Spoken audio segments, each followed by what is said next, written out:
محبت کے دعوے کرتے ہیں مگر کرکٹ میچ کے لیے جمعہ چھوڑ دیتے ہیں، کوئی ڈرامے کی قسط تکنے کے لیے خدا کے سجدے چھوڑ دیتے ہیں۔ جوانوں، چونکہ اکثریت جوانوں کی بیٹھی، آخری بات عرض کرنے لگا ہوں، ہم بھی جوان ہیں، تاجدار کائنات کے صحابی بھی جوان تھے، صحابہ میں بھی جوان صحابی تھے۔ ایک صحابی کی شادی کی پہلی رات آتی، جوان صحابی ہیں، عشاء حضور کے پیچھے پڑی، آقا جلوگر ہیں، گفتگو شروع ہو گئی، اسے یاد ہی نہیں میری شادی کی رات، چہرے مصطفیٰ تکتا جا رہا، خبر ہی نہیں گھر میں دلہن انتظار کر رہی۔ خود آقا نے فرمایا آج تیری سہاگ رات ہے، جاؤ نا۔ آقا آپ حکم دیتے ہیں تو چلا جاتا ہوں۔ چلے گئے، مدینہ پاک کا شہر ہے جوانوں، آدھی رات کا وقت، وہ جوان دلہن کے کمرے میں داخل ہوا،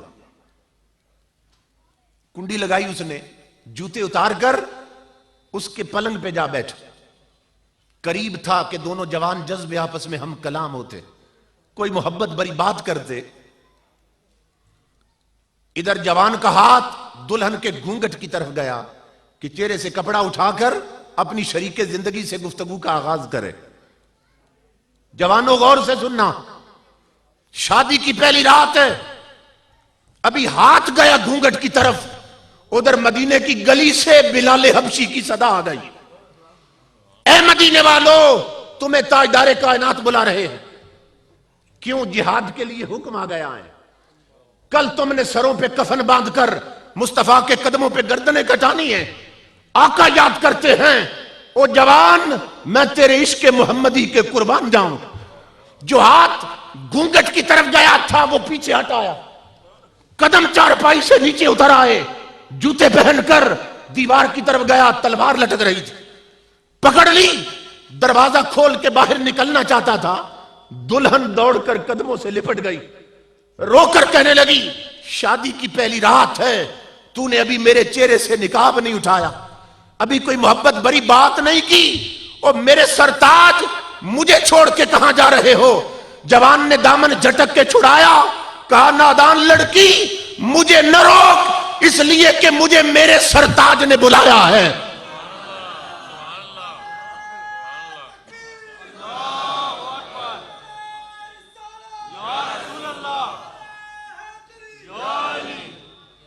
اگر تیرا سرتاج میں ہوں تو کوئی میرا بھی سرتاج، اگر تیرے سر کا سائیں میں ہوں تو کوئی میرے سر کا بھی سائیں ہے۔ مجھے میرے آقا نے یاد کیا۔ جوان لڑکی بہانے تراشنے لگی، کہنے لگی جہاد کل ہوگا، رات تو گزار لیں، صبح چلے جانا۔ جوان نے کہا نادان لڑکی، تو سہاگ رات تک رہی ہے، میں مصطفیٰ کی ذات تک رہا۔ یہ تو ایک رات ہے، اگر ہزاروں سہاگ راتیں مل جائیں، مصطفیٰ کے قدموں پہ قربان۔ تلوار لی اور تاجدار کائنات کی بارگاہ میں جا پہنچا، گھر پلٹ کے آئے ہی نہیں، ادھر سے ہی جہاد پہ چلا گیا۔ اللہ اکبر، جنگ شروع ہو گئی لوگوں۔ صحابہ کہتے ہیں تاجدار کائنات کا معمول یہ تھا، ایک بلند جگہ پہ کھڑے ہو جاتے اور جنگ کرنے والے غلاموں کو تکتے رہتے، نظر پھرتی حضور کی سب غلاموں پر، لیکن کہتے آج رنگ بدل گیا تھا، تاجدار کائنات کی نظر اس جوان سے ہٹتی نہیں ہے، ٹک ٹکی باندھتے۔ وہ جوان ادھر جاتا ہے حضور دیکھ رہے، ادھر جاتا ہے دیکھ رہے، توجہ کسی اور پر نہیں۔ جوان زخموں سے چور ہو گیا سر سے پاؤں تک،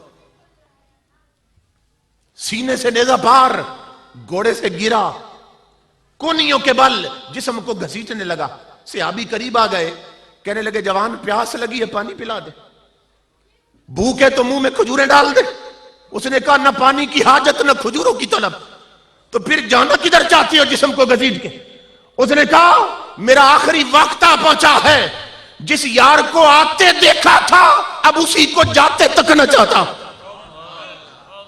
جی چاہتا ہے روح پرواز کرے تو سامنے چہرے مصطفیٰ، اگر ہو سکے تو مجھے حضور تک لے جاؤ، میرا آخری وقت آ پہنچا ہے۔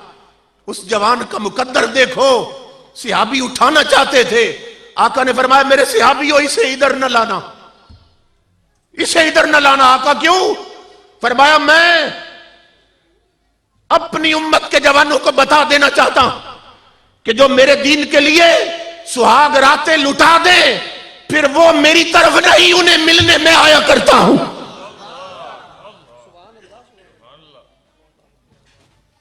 اسے نہ لانا، میں اس کی طرف آتا ہوں۔ تاجدار کائنات دوڑ کر اس کے پاس گئے، اس کا سر حضور نے جھولی میں رکھ لیا، اپنی کملی سے چہرے کا گرد و غبار صاف کیا، زلفوں میں انگلیاں پھیرنے لگے۔ جوان نے آقا کی جھلک دیکھی اور جھولی میں روح پرواز کر گئی۔ صحابی کہتے ہیں تاجدار کائنات کی آنکھوں میں آنسو اور ہونٹوں پہ ہنسی، یہ دو متضاد چیزیں تھیں۔ آنکھ رو رہی ہے، ہونٹ ہنس رہے ہیں۔ ہم نے عرض کی اللہ کے حبیب یہ آنسو اور یہ خوشی کیسی؟ فرمایا آنسو تو اس کے بارے میں، جدا ہو گیا، بڑا عاشق تھا، محبت کرنے والا غلام تھا، اور ہنس اس لیے رہا ہوں کہ میں جوان کو مبارک دینا چاہتا ہوں۔ جوان تو نے بڑے فائدے کا سودا کیا کہ مصطفیٰ کی آنکھیں دیکھ رہی ہیں کہ تو نے دنیا کی ایک عورت تو چھوڑی ہے مگر 70 حوریں تیرے استقبال کو اتر آئی ہیں۔ جنت کی 70 حوروں سے اللہ نے اس کا نکاح کر دیا۔ تو جو تاجدار کائنات کے غلام بن جائیں وہ بڑی سے بڑی قربانی سے دریغ نہیں کرتے۔ ہے تجھ کو بدلنا تو ہے اب وقت بدل جا، اے بحر عمیق اپنے کناروں سے اچھل جا، غافل تجھے پا کر لے آئے ہیں پھر جال۔ یہ وی سی ڈی، یہ وی سی آر، یہ انڈیا کی فلمیں، یہ بی پی، یہ ننگا ماحول، غافل تجھے پا کر لے آئے ہیں پھر جال۔ یہ تیرے ایمان کے لٹیرے ہیں، تیرا ایمان ختم کرنا چاہتے ہیں۔ غافل تجھے پا کر لے آئے ہیں پھر جال، تو باز بلبل نہیں بستان سے نکل جا۔ باطل سے نہ ڈر، جنگ کے میدان میں اتر جا، رکھ حق پہ نظر ماہو سریا سے گزر جا۔ کی تجھ کو حسین ابن علی نے یہ وصیت، مرنا ہے تو ڈر موت سے، جینا ہے تو مر جا۔ تقدیر الہی کے نوشتے بھی وہی ہیں، اللہ بھی وہی، اس کے فرشتے بھی وہی ہیں۔ اتریں گے ملائک تیری امداد کو اب بھی، گر ذات خدا سے تیرے رشتے بھی وہی ہیں۔ جوانو آخری پیغام ہے، لذت عشق نبی دل میں بسائے رکھنا، یہ خزانہ ہے لٹیروں سے بچائے رکھنا۔ اللہ پاک عمل کی توفیق عطا فرمائے۔ وما علینا الا البلاغ۔